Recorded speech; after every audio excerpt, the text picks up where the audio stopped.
Well, hello, this is John Yates, and I chair the technology group at the law firm of Morris, Manning & Martin. And I'm here today with my colleague, Joe Berkland, who's a key member of our corporate technology group.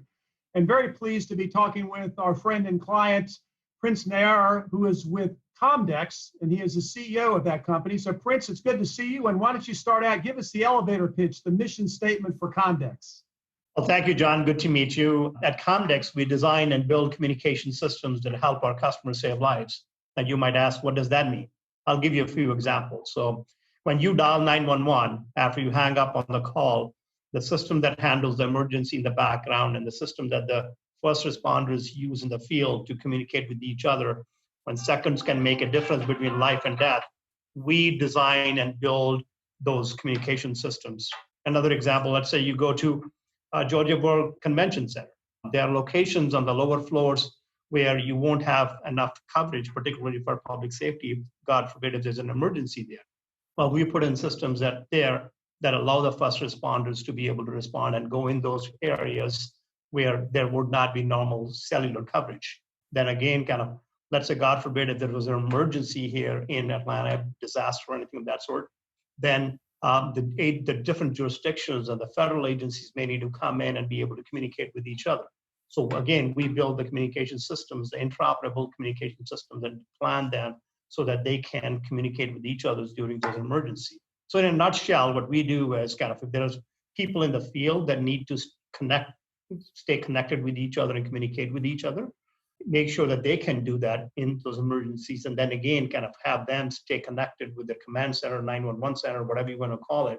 If you look at that triangle, sort of making sure that people in that triangle are staying connected with each other, regardless of what the technology is, whether it's voice, video, data, whatever the mode of communication is that they need to use, make sure that when seconds can make a difference between life and death, that they are connected with each other, that those communication systems work first time, every time. Thanks, Prince. That's very interesting. And people don't always think about what goes into the back end of, the different communication systems for emergencies. So very informative. How is Commdex different than the competitors out there? What differentiates your company? So that I would say there is a few things that differentiate us from our competition. One, I think as a company, we're in a very unique position in terms of breadth of solutions that we have, our technologies to offer to our customers. So whether, like I said, whether it's voice, data, video, whatever, the technology is irrelevant. What we focus on is what's a need that the customer is trying to solve, and then help them meet that need. So having that knowledge in that broad section of technologies, communications technologies, it helps us offer those solutions. But then also being nationwide, we have done those communication systems in all 50 states across the country. So if you go to any major city or across the country, you will see our hands in the communication systems that the first responders use. So from that standpoint, understanding what those first responder personnel needs are nationwide and gives us an edge over competition that may be just localized to a particular area. And also, I think, because as a company, we are focused only on public safety and government needs, whether it's federal agencies or state and local agencies. So having that focus on that particular vertical gives us that inside knowledge of what they want, so that, like I said, we understand what their needs are and we can address them in our solutions rather than bringing them something else. And lastly, I think over the years, the reason why customers choose us is because, what we have we've taken a secret sauce of things that we have learned over the years and consolidated all our best practices along with the industry standard solutions into what we call as ICOM 360. It's basically a consolidation of everything that we have learned, and so that every system, when we implement, follows the guidelines of our ICOM 360 framework. And implementing those solutions using that framework is what gives us an edge over everybody else, because those are things that have worked for us over the last 20 years. And so understanding those based on the needs of the public safety customers is what I think makes us unique as a company. That's very interesting, being able to build that framework. Prince clearly has differentiated you, the ability to be in the state and local and federal area, and talk about COVID-19 and the impact that it is having in the marketplace. How has it impacted the business, and how does it impact public safety?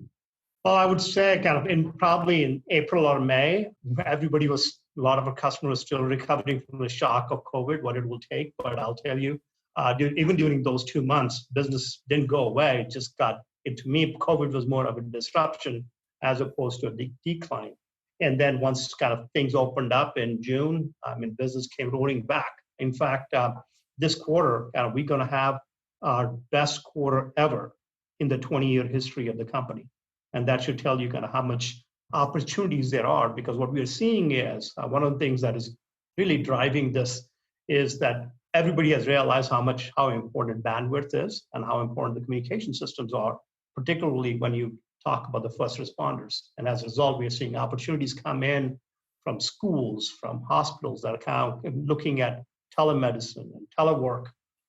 As those requirements have come in, bringing those into our solution and having that capability, particularly from a mission critical solution perspective, has given us an edge. So we actually, over the last 3 months, have won opportunities with FBI, with Customs and Border Protection, with Department of Interior, with Immigration and Customs Enforcement. So kind of these federal agencies are now kind of coming to us. This was kind of a shift that we decided. So we grew up in the state and local industry, but over the last 5 years, we gradually have shifted our focus and tailored our solutions to meet the federal government. And we're seeing there is a huge demand of our solutions with that set of customers. So as a result, kind of that has really driven our business forward to the point where, like I said, I think we're going to have 40, 50% growth this year as a company compared to last year. If somebody asked me back in April, May, when things were shut down, as to this is how things would be, I would have said, no, you're dreaming. But luckily, we're in the position. And the good thing that I like is this is not a trend that is only for a quarter. We are seeing this trend will continue next quarter and go into next year as well, when we're looking at kind of the business potentially doubling next year. So things are going really, really well. I couldn't ask for anything better. That's fantastic. Well, let me ask you a final question, Prince. You're clearly a very talented entrepreneur, built a very nice company. Just take a moment and tell us, where did you get the spark to start this business? And frankly, where did you get the guts to go off and start a business that's been as successful as this one? Well, I'll tell you this. That was back in 2000. I was working on a system in Florida where we were kind of linking all the public safety agencies together on a statewide network. And one thing that frustrated me was each jurisdiction, each city, county was like an island by themselves. What I mean by that is they could communicate very well within the jurisdiction, but God forbid, if there was a major disaster, they could not communicate with each other. So I came home to my wife one day and I said, I think I'm going to quit my job. And I think there's an opportunity here that I want to take on. And you know how when you have an entrepreneurial seizure, then all the reason goes out the door. And my wife, I guess that the timing couldn't be worse because the economy had just gone into recession and my wife had just become pregnant with her first child. But the wonderful person that she is, she said, well, Prince, if you want to do it, go do it. We'll figure it out. And I told my wife, I said, hey, it is $2,500. I'll put it in the bank. The day this $2,500 runs out is the day this company stopped. It's been 20 years. We've been profitable each and every year in the last 20 years.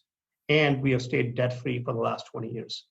And luckily, with God's grace, kind of things have gone well in our way. But to answer your question, I think it was just a spark to make sure that having the interoperable communications. And again, with that, some luck came our way as well, because 9 months after I started the company, 9/11 happened. And if you look at 9/11 Commission's report, the number one impediment to effective response was interoperable communications. So with that, Department of Homeland Security was created. And then along with that came a lot of funding to make sure all the state and local jurisdictions have interoperability.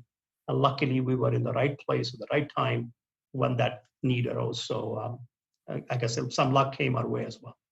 Prince, it's a great story. And we thank you for being a talented entrepreneur, for selecting Atlanta for your home, for working as a client of Morris, Manning & Martin. And we thank your wife for letting you go off and start this venture, because she clearly had veto power, and she had the foresight to let you go ahead and move forward in a very successful business. So congratulations.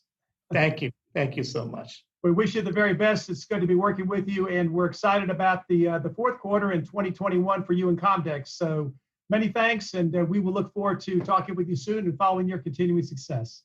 Thanks, John. Great to speak with you.